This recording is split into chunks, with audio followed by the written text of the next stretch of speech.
Hey, this is Ryan with Big Dog Steel. We're talking about some new products today. We're also talking about the reloading process in general, how I reload and how I hope some of you reload as well. I've had a Prometheus here for probably 7 or 8 years. Before that, I had two RCBS Chargemaster 1500s. They work okay. They do an okay job, but they're relatively slow. So the Prometheus, the biggest thing for me is maximizing my time in the reloading room.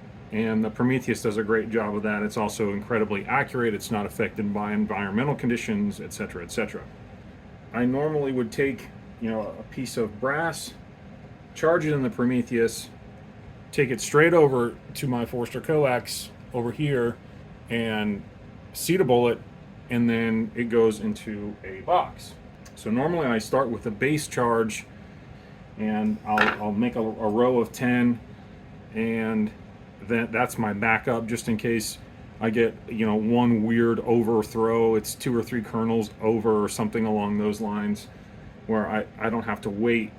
Once I get started, I'm just reloading constantly, and the box is kind of my judge of how many I've done, how many cases I've reloaded, and that's kind of how I've functioned. I've never dropped 200 charges before and then seated a bullet.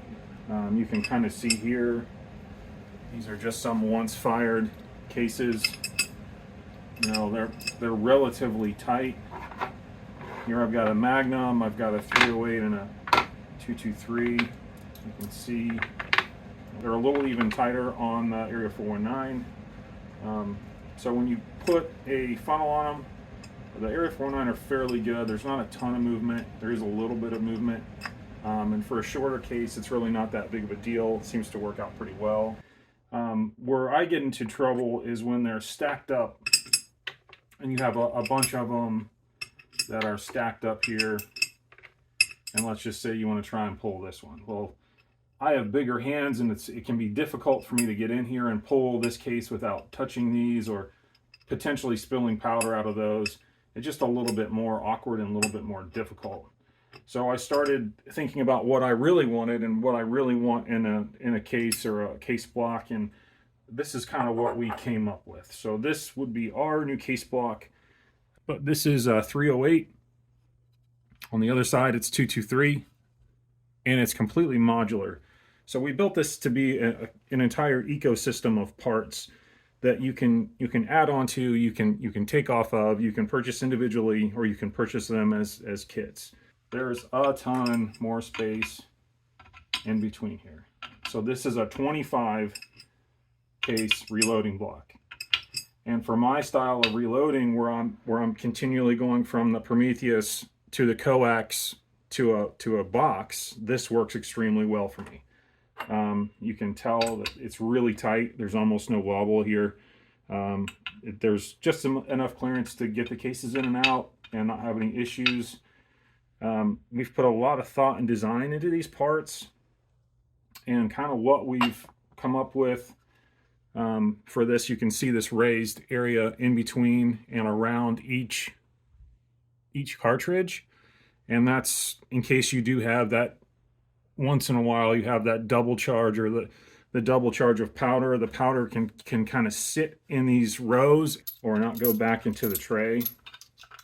If it does, however, go back into the tray, each one of those is tapered down at the bottom, and it goes down to a hole that comes out the other side. So powder doesn't just sit in there and collect, which can kind of cause some issues when you're reloading in bulk, or you're trying to do like 200 rounds for a match. Or you can kind of see how this works. It has these little rubber feet in here. They just pull out. So when you want to do the 223 side, you can just flip the feet around just like that. The next thing that we came up with was a bullet tray. And the bullet trays just lock in like that.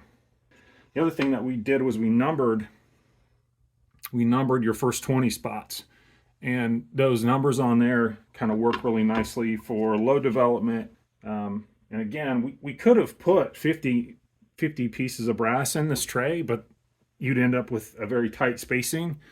And that's kind of what we didn't want. We wanted something that had a little bit more space in between each cartridge. The next thing we came up with was this tool tray. The tool tray is kind of neat. It has a magnetic base here. It has space for all 3 of our wrenches, and it has this little funnel stand. So again, these pieces just lock together, and the funnel stand has these little stems, and each stem has a number on it,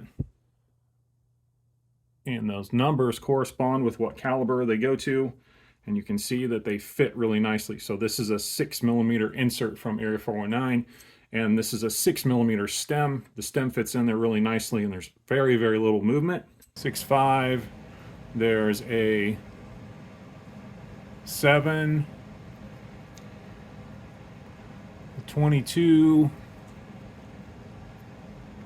and a 30, and every tray is going to come with that set of 5. So each one comes with a little funnel block. Funnel block goes in there, and then your funnel can sit there. I can kind of keep things organized. It keeps my funnel facing wide side up, so that when I want to grab it and I want to put it over a charge, something like that, it's very handy. The other thing it does, I don't know if any of you are using lights, or you've ever used a flashlight to double check a charge. So you've got, let's just say, a row of charged brass, and you're working on load development or something along those lines, and you get to 6 or 7, and you're like, oh, did I charge that last one?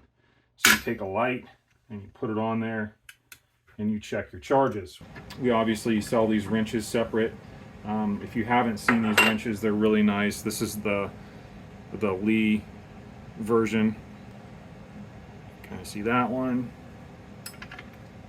This is a standard 1-inch. And then we have a Hornady style lock ring wrench there that you can kind of see. So those kind of cover the basis for what I personally use. If you use something else, let us know in the comments, and we might look into doing a wrench for that as well. But anyways, there's the system. That's kind of how it works. You can see that everything, when you're done with it, then just breaks down separate, so you're not stuck with a gigantic tray taking up a bunch of space on your bench. That's kind of what we wanted to talk about tonight, and kind of introduce this new product. We hope you enjoy it, and we will have those available on the website, www.bigdogsteel.com. They'll be on our reloading section and available for purchase immediately following this video. Thanks.